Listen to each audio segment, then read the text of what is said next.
Assalamualaikum warahmatullahi wabarakatuh. Bismillahirrahmanirrahim. Bismillahirrahmanirrahim. Bismillah wala hawla wala quwata illa billahil aliyul azim. Puji syukur kita kepada Allah Subhanahu wa taala karena berkat rahmat dan hidayahnya kita bisa mengerjakan tugas.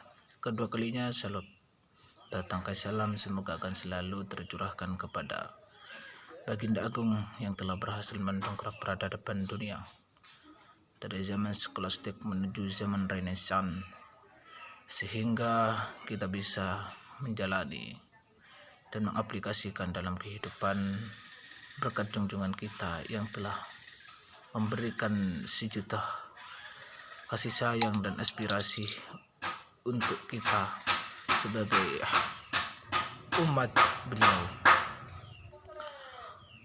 Baik, di sini saya akan memberikan tanggapan tugas ekonomi makro Islam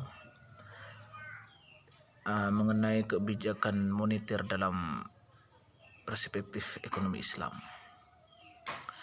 Jadi kebijakan moneter adalah salah satu usaha dalam mengendalikan keadaan ekonomi makro agar dapat berjalan sesuai dengan yang diinginkan.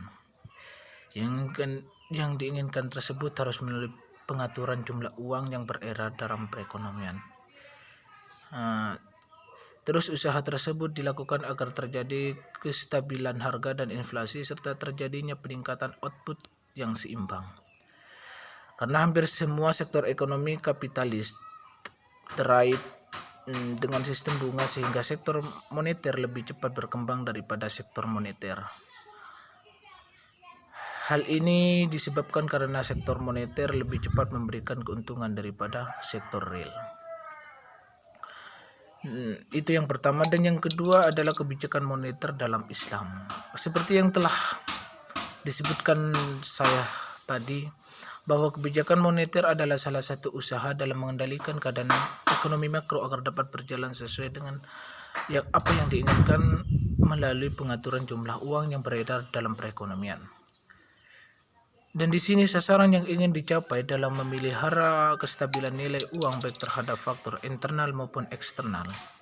Stabilitas nilai uang mencerminkan stabilitas harga yang pada akhirnya akan mempengaruhi realisasi pencapaian tujuan pembangunan suatu negara. Seperti pemenuhan kebutuhan dasar, pemerataan distribusi, perluasan kesempatan kerja, dan pertumbuhan ekonomi real yang optimum dan stabilitas ekonomi.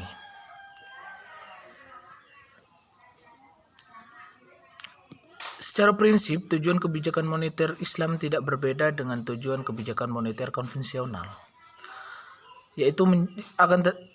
karena kedua-duanya yaitu menjaga stabilitas dari mata uang baik secara internal maupun eksternal, sehingga pertumbuhan ekonomi yang merata diharapkan dapat tercapai.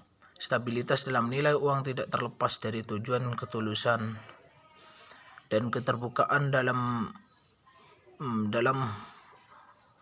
hubungan kita terhadap Tuhan dan hubungan kita terhadap manusia, yaitu hablum minallah dan hablum minan nas. Hal ini disebutkan dalam Al-Quran.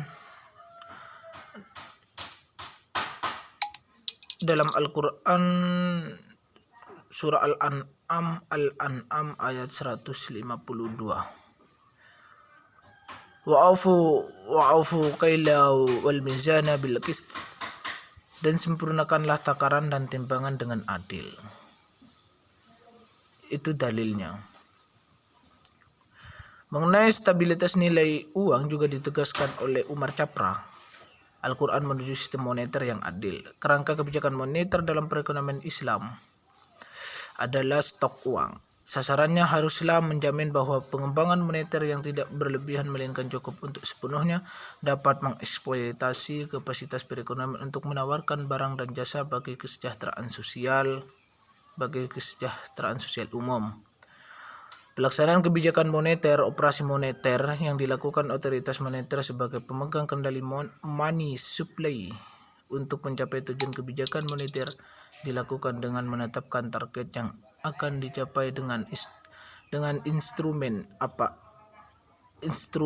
target tersebut akan dicapai. Ya mungkin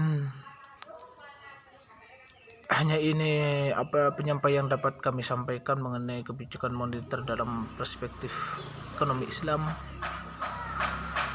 Kurang dan lebihnya mohon maaf apabila kata yang sudah salah atau narasi-narasi yang saya bangun itu kurang bagus. Mohon maaf yang sebesar-besarnya.